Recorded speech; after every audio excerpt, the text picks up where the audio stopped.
we're back to finish our energy balls. So let's review our animals and sounds we're doing this week. We have Francie Fish. So both hands are up and we do her fins and we say Francie Fish. And then Ellie Elephant gets her peanuts. Ellie Elephant. And Honey Horse. Honey Horse. And we have honey in our recipe. And then Gordo Gorilla says these are going to be great. Great. So let's peel the banana. Go. So our mixture has sat in the fridge actually overnight.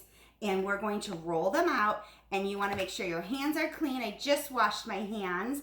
And this is great for the kids to dig into. But Miss Giada here has peanut butter allergy. So she won't be touching the mixture.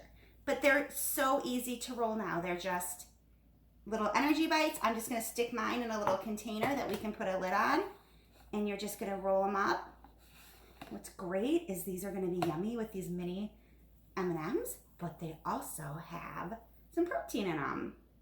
So there we go. The kids can go ahead and roll those out and have a yummy snack. We'll see you guys at class.